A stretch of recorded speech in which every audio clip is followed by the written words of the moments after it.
Bueno, ¿cómo están, queridos hermanos? Quiero compartir con ustedes una enseñanza sobre los tiempos del fin. Y esto es muy importante entender porque específicamente vamos a tratar el tema del rapto. No quise desde un inicio hacer el estudio del libro de Apocalipsis porque en general el libro de Apocalipsis, y esto es interesante saber, el libro de Apocalipsis es un libro que nadie lee sin tener una creencia previa. O sea, yo primero creo en algo y entro al libro de Apocalipsis y tengo la tendencia de entender o de interpretar el libro de Apocalipsis de acuerdo a la creencia que yo tengo. Y es importante saber sobre el rapto. ¿Por qué? Porque hay mucha escritura que lidia con este tema. Entonces es de prestar atención. Si nosotros, por ejemplo, estamos con una creencia, nosotros vivimos de acuerdo a esa creencia, por eso es muy importante. Si nosotros, por ejemplo, sabemos que va a haber un terremoto, el lugar donde nosotros estaremos durante ese terremoto definirá mi nivel de preparación. ¿Y por qué es importante? Por eso justamente, porque las personas viven como creen y también debemos manejar con precisión la palabra de verdad.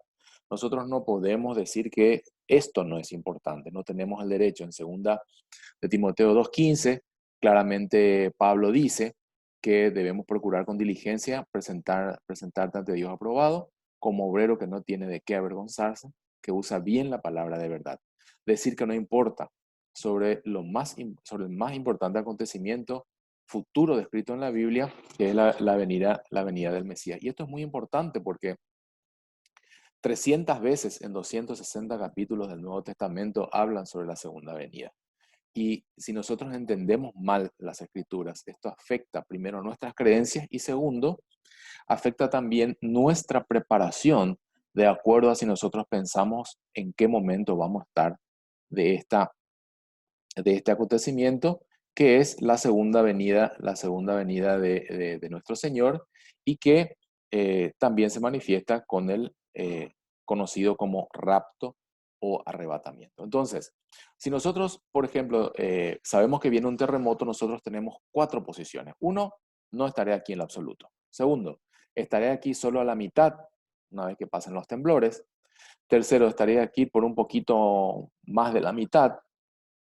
Y el cuarto, estaré aquí durante el terremoto entero. Entonces, estas cuatro posiciones que nosotros tenemos ante un evento catastrófico, a nosotros, ¿por qué es importante? Porque implican nuestro nivel de preparación. Entonces, las posiciones ante el rapto también son cuatro. Primero, en la pretribulación, voy a estar antes de la tribulación, voy a salir de acá y no voy a pasar la tribulación.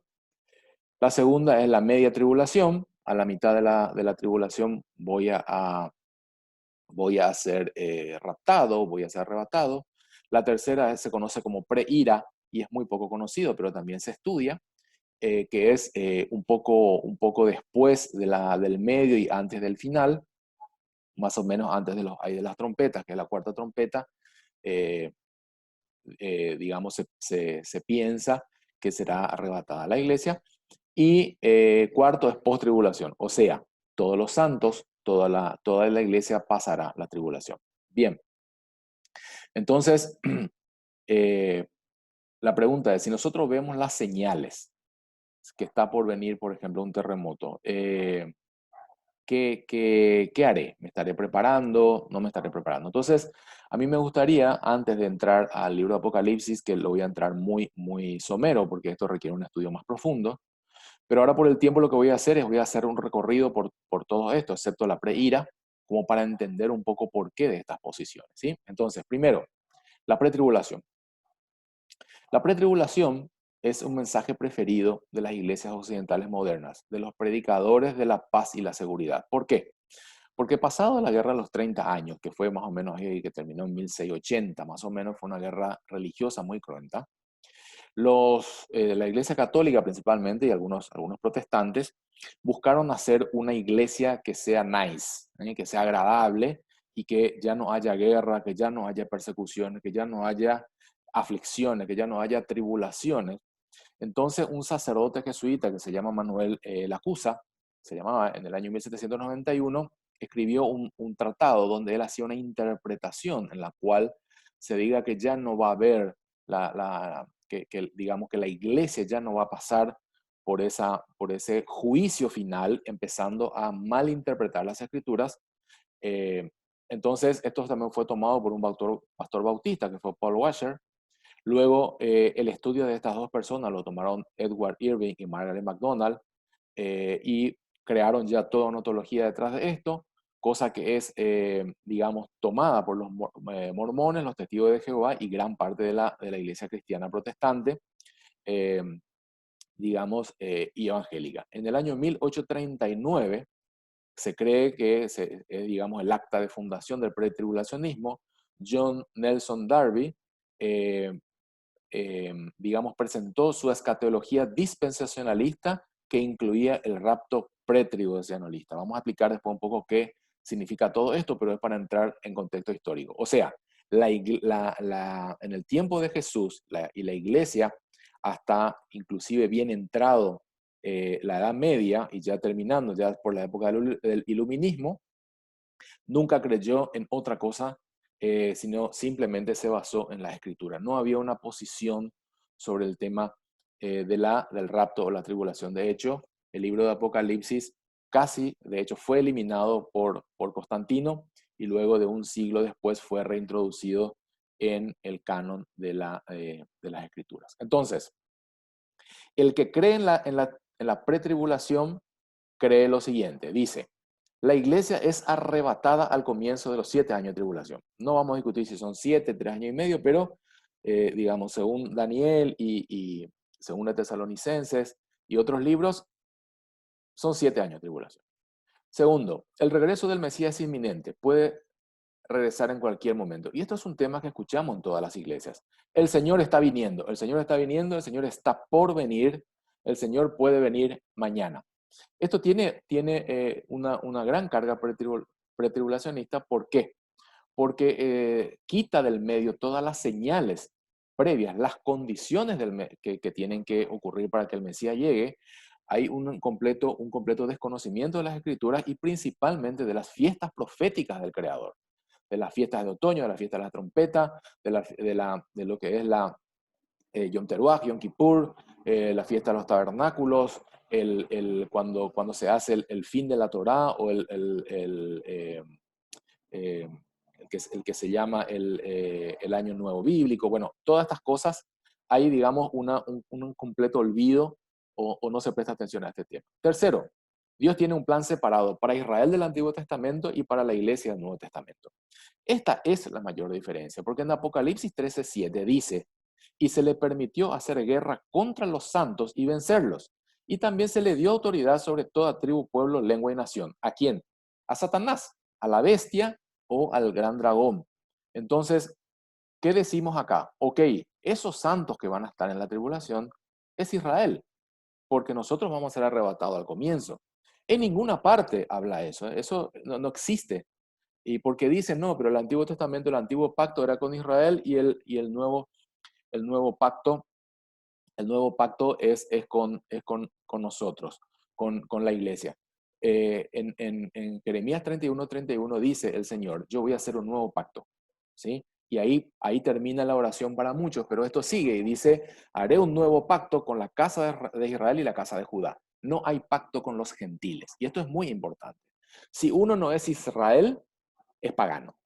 O sea, uno o es Israel o no es Israel. Todos los pactos de Dios están hechos con Israel. Ahora después, en algún momento podemos hablar de qué significa Israel, etimológicamente y espiritualmente. Para eso hay que leer las cartas de Pablo, pero no quiero entrar ahí. Entonces, aquí claramente no existe un pacto para Israel y un pacto para la iglesia. No existe en ninguna parte, sino que todo pacto está hecho con Israel. Israel, que es el olivo natural y el olivo injertado a través de Jesús. Entonces, los gentiles, que no son los paganos, los gentiles son aquellos que son injertados a través de Jesús al olivo digamos, al olivo que es Israel. Bien, y el cuarto: todas las escrituras sobre tribulación lidian solamente con el pueblo judío. Los santos en la tribulación son solamente los judíos. Entonces, Pero acá nos olvidamos que Apocalipsis es la revelación de Jesús como Mesías a sus siervos. O sea, el libro de Apocalipsis es para nosotros, para los siervos de Jesús, no para los judíos. Para los judíos van a ser al final, y dice claramente que en ese momento los judíos van a ser abiertos sus ojos y van a reconocer a Jesús como el Mesías, porque ellos ya conocen las escrituras, ellos ya conocen, el pueblo judío ya fue atribulado durante toda su historia, va a seguir siendo atribulado hasta el final y recién van a ser abiertos sus ojos al final, cuando vuelva el Mesías y en ese momento. Entonces, el Apocalipsis es la revelación de Jesús como Mesías, ¿a quién? A su siervo, eso dice en Apocalipsis 1. Así que es importante tener esto cuando discutimos este tema. Bien, entonces, la pretribulación tiene en cuenta el dispensacionalismo. ¿Qué es esto? El dispensacionalismo lo que maneja es que Dios trata con su pueblo de manera diferente de acuerdo a los tiempos. O sea, antes de la ley manejaba de una manera, con Moisés de otra, luego cuando estuvo el rey David otra, luego cuando estuvo Jesús otra, luego en la primera época de la iglesia de otra manera, y hoy maneja el Señor de manera distinta a su iglesia y en la tribulación manejará de manera distinta.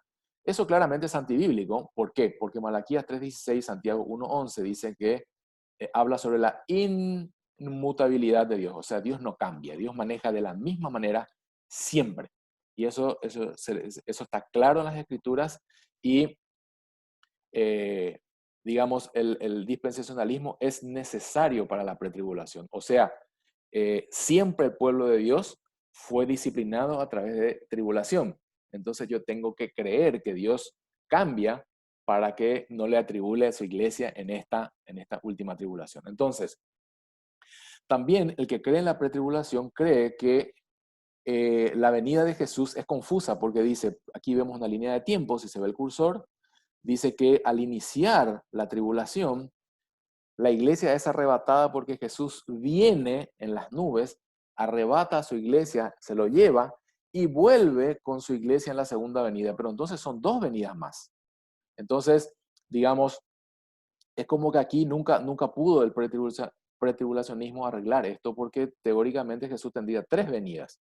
La primera que ya ocurrió, la segunda va a venir a las nubes para llevarnos, nos llevará a algún lugar durante la tribulación y después nos traerá, digamos, en su venida a gobernar con él el milenio. Entonces, digamos, también es un tema con que hay que no está resuelto por la pretribulación. Entonces, nosotros miramos, por ejemplo, algunos versos que utiliza el pretribulacionismo como base. Apocalipsis 3:10 dice, porque has guardado la palabra de mi perseverancia, yo también te guardaré de la hora de tentación. Esa hora que está por venir sobre todo el mundo para poner a prueba a los que habitan sobre la tierra. Aquí se dice que yo te guardaré a la hora de la tentación y se confunde guardaré con te quitaré. Porque después dice a esa hora que está por venir sobre todo el mundo, no sobre algunos, sobre todo el mundo. ¿Para qué? Para poner a prueba a todos los que habitan sobre la tierra. Entonces, digamos, tenemos que entender que esta escritura está dicha para una de las iglesias, para la iglesia de Filadelfia.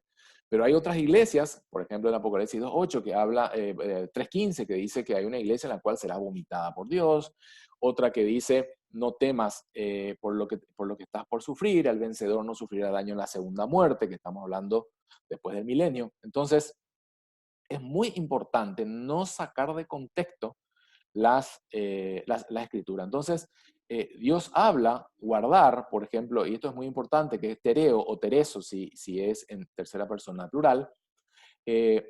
Guardar no es quitar, es cuidar, es conservar, y está claramente aquí. Esta es la palabra de guardaré, y tiene que ver con guardar, conservar, custodiar y reservar.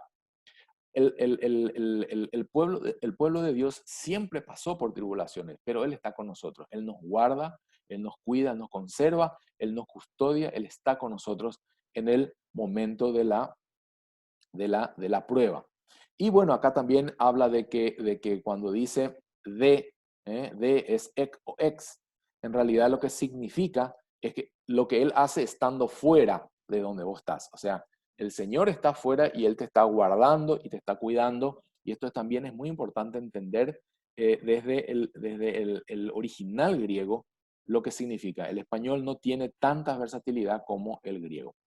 Y hablando de tribulación un poco, nosotros pensamos que tribulación es algo malo, pero la tribulación es la manera que utiliza el Señor para probarnos, ¿sí? La tribulación tiene que ver con oprimir, tiene que ver con hacer pasar por algo estrecho, ¿sí? Hay muchos que dicen que Dios jamás pondría a su pueblo en tribulación. ¿Qué? ¿Y Noé? ¿Noé qué pasó? O sea, Noé estuvo desde que recibió la palabra, estuvo atribulado por todos los habitantes de la tierra, pero él era fiel a la promesa, él creyó en Dios y construyó el arca y nunca había llovido en la tierra hasta ese momento. Y él creyó que iba a llover 40 días y él hizo un barco que no se conocían los barcos porque no se navegaba, a pesar de todas las cosas. Pero el Señor estuvo con él y Noé pasó con su familia bueno, con los animales, bueno, conocen la historia, pero él pasó por la tribulación, solo que fue protegido, él no fue quitado del mundo para la tribulación. Tampoco José. José fue vendido por sus hermanos, estuvo en la cárcel, fue vilipendiado, pero todo lo que hacía le salía bien. ¿Por qué? Porque el Señor estaba con él. Job, no hablemos de Job. Moisés y el pueblo hebreo sufrieron tribulación en el desierto, pero siempre, siempre el Señor estaba con ellos. A la noche había una columna de fuego, de día había una nube que les cubría, cuando no tenían alimento le daban maná, dice que sus calzados no se gastaron, su ropa no se gastaron. O sea, siempre el Señor está ahí con nosotros en la tribulación. Noemí, bueno, la historia de Noemí y Ruth, nosotros vemos cómo ella perdió todo y nunca dejó de ser fiel al Señor. El rey David, todos los salmos, la mayoría de los salmos son salmos en tribulación, salmos en aflicción, que justamente habla de la fidelidad de Dios con nosotros. Bueno, la historia de Jeremías, Jesús a la hora de tentación, Jesús mismo cuando fue al Getsemaní, que significa lagar de olivos, que es el lugar donde con las piedras se pisotean y saca el aceite, o sea, es profético también ese lugar. Jesús tampoco quiso pasar por la tribulación y le dijo, Señor, si haceme pasar esto porque es mucho, pero al final, Señor, que se haga, Padre, que se haga tu voluntad. ¿Qué es lo que nosotros tenemos que responder? O sea, Señor, quítanos de la tribulación, pero si es tu voluntad, nosotros estaremos preparados para pasar. Entonces, los discípulos de Jesús, todos, excepto Juan, que después murió, pero Juan también pasó por mucho, lo vivieron en aceite, lo quisieron matar, no pudieron, lo envenenaron, no surtió efecto el veneno, todos los discípulos fueron torturados, decapitados. O sea, si ellos que anduvieron con Jesús pasaron eso, ¿qué nos esperan a nosotros? De una iglesia que lee muy poco del mensaje de Jesús y mucho menos obedece. Imagínense aquellos que vivieron y eran discípulos de Jesús y pasaron por eso. Hermanos, esto es para pensar. Bien, entonces, la tribulación tiene un propósito. Dios maneja así a su pueblo. Deuteronomio 8, 2 a 6 dice, yo te traje al desierto, te humillé, te probé, ¿para qué? Para saber lo que hay en tu corazón. Nosotros los seres humanos tendemos al mal. No hay manera de mostrar de qué estamos hechos si no ponemos a prueba. O sea, nosotros aprendemos por el contraste, ¿sí? Aprendemos por el contraste. No, nosotros no podemos hablar de un humano absoluto, sino nuestro contraste es con Cristo.